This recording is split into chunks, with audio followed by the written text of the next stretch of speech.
O Vitor Roque é cobrado de maneira exagerada no Palmeiras? Será que realmente é uma cobrança muito exagerada no novo camisa 9 do Palmeiras? Vamos ver o que o Abel Ferreira tem a ver, o que o Abel Ferreira tem a falar sobre isso depois do empate pífio contra o Mirassol em casa. Até compará-lo ao Mbappé, que demorou um certo período para engrenar no Real Madrid, e o Vitor Roque já tem uma bastante amostragem, uma amostragem grande de jogos, e ele não tem conseguido render no quesito gols. Como você tem trabalhado talvez essa parte psicológica dele? A gente já ouviu relatos de que no Barcelona ele teve alguns problemas ali com essa parte, né, de autoconfiança. Como é que você tem trabalhado nisso? Isso me permite onde você pensa. A questão do Barcelona, antes dele entrar no como ele tá jogando no Palmeiras em si, mas a questão do Barcelona a gente tem que entender um contexto. O Barcelona agiu de forma muito errada com o Vitor Roque. Por quê? Contrata ele naquele preço absurdo, é, com a expectativa de que ele fosse o camisa 9 do time, para substituir o Lewandowski. E você ter essa missão de substituir o Lewandowski e também tem aquele outro fator. Você ter a honra, eu diria, de ser banco do Lewandowski não deveria ser um problema. Mas o Vitor Roque, ele chega na metade do ano, o que para mim foi muito errado, a decisão do Barcelona nessa decisão de dele chegar na metade da temporada europeia, ou seja, com o Barcelona daquele jeito, o Barcelona enfrentando uma crise ali, porque o Xavi naquele momento não estava conseguindo fazer o time engrenar. E aí ele vai pro Barcelona daquela forma conturbada, o Rafinha não fazia uma boa temporada, tinha alguns jogadores insatisfeitos com o Xavi. Ele vai, não acaba recebendo oportunidades, e em 6 meses o Barcelona em si determinou que ele não era o cara correto. Aí chega o Hans Flick e o Flick fala: Ó, você vai ter poucos minutos, por causa do que a gente tem o Lewandowski e tudo mais. Mas ele, ao mesmo tempo, não quis ficar e ver se ele conseguiria ter minutagem adequada nesse time do Barcelona. Então foi uma precipitação do clube europeu, do clube catalão, em trazer ele na metade da temporada, e também foi uma pressa exagerada do Vitor Roque em querer mostrar serviço e não aceitar muito bem ser banco do Lewandowski. Sousa jogando nesse ataque. Obrigado. Olha, quando nós falamos individualmente de um jogador como o Roque, que foi para a Europa e as coisas não correram bem e ele voltou, é porque há coisas que ele vai ter que melhorar. E ele sabe disso, que não está... Nós conhecemos este jogador e já o vimos a jogar. Nós não, vocês, que ele é brasileiro. Vocês também o conhecem como eu conheço. Aliás, ele chegou a ser convocado para a seleção brasileira, ou estou enganado. Agora ele tem que assumir, como todos, que está numa fase má e só tem que fazer uma coisa, é continuar a trabalhar. Tem 20 anos, a gente sabe. Eu acho que às vezes a sensação que eu fico neste momento é que ele parece que joga com 50 quilos nas costas. Joga com 50 quilos nas costas. E às vezes o melhor que nós temos que fazer é ajudá-lo da forma que nós podemos. Pode ser a jogar, pode ser ficar sem jogar durante um período, pode ser... Essa é a nossa função, por isso nós fomos resgatar. Aí eu acho que seria uma inutilização desnecessária dele. Você deixar o Vitor Roque no banco, pela fase que ele tá passando, dá um recado de eu confio, mas eu quero proteger esse atleta, ao mesmo tempo de que ele poderia ser solução do meu ataque, mas tá virando um problema. Não é a melhor saída. Este jogador, ou será que o Barcelona tem olheiros cegos?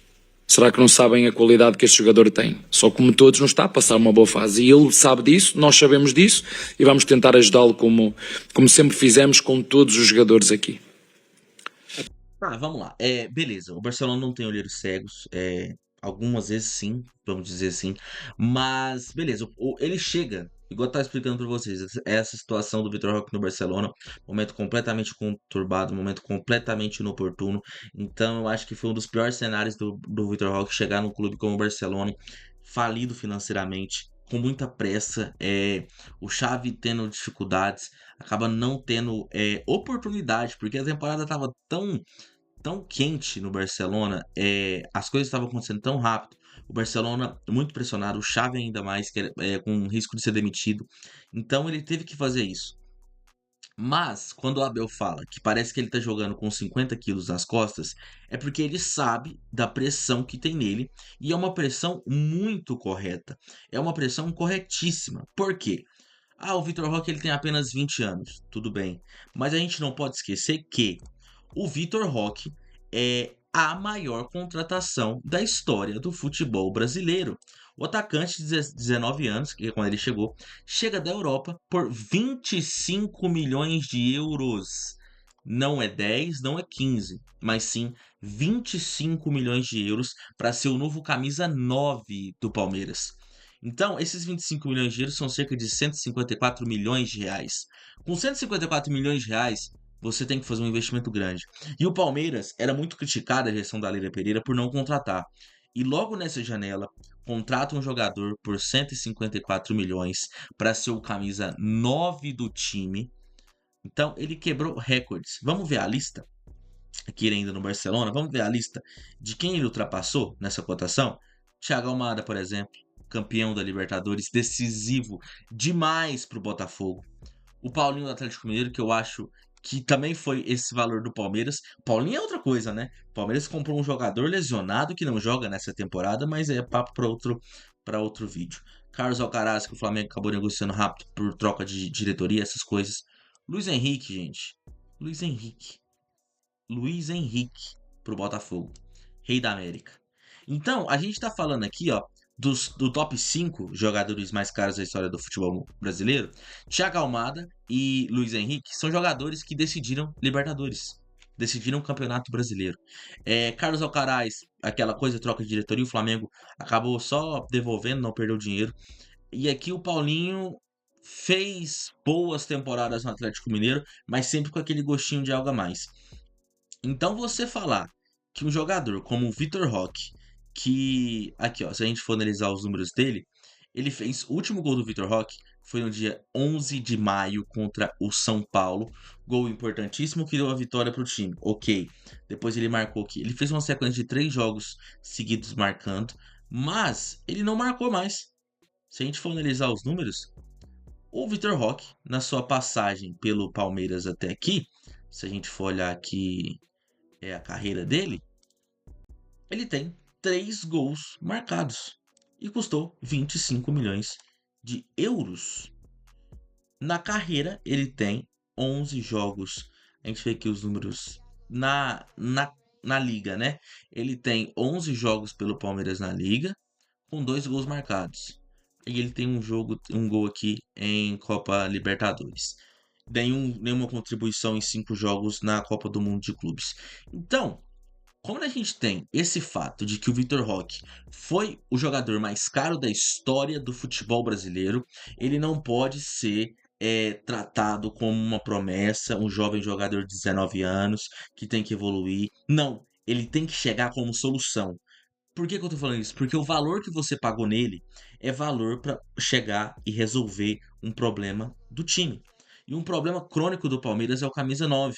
Vem tentativas falhas desde o Borja. A maior contratação da história era o Borja. Se a gente for pesquisar aqui, ó. Maior contratação. Borja. Vamos ver aqui, ó. Pra vocês verem. Foi a maior contratação do Palmeiras. Se a gente for olhar as contratações mais caras da história do Palmeiras, aqui é um pouco mais antigo, mas eu acho que aqui serve também, pra gente pegar aqui a galera do UOL, a gente tem o Borja, que custou 12 milhões de euros, Flaco Lopes com 9,5 milhões de euros. E entre outros que fracassaram, vamos dizer assim, a gente teve... Aí a gente teve o Rony, que foi uma investida, mas o Rony não era um centroavante em si. Então, quando o Abel Ferreira fala que parece que ele está carregando 50 quilos nas costas, é por causa disso. Ele é o jogador mais caro da história do futebol brasileiro, com 25 milhões de euros. Tem 20 anos, então força física não falta a ele, qualidade não falta a ele. Falta saber dosar o nervosismo, saber entender a função dele.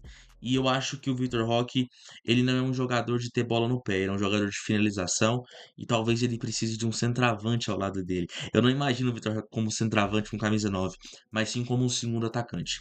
Enfim, então quando você fala, você tira essa responsabilidade do jogador, e eu entendo a parte do Abel Ferreira, que quer proteger o atleta, quer proteger o grupo, mas aí você está sendo incoerente com o valor que o Palmeiras pagou nele.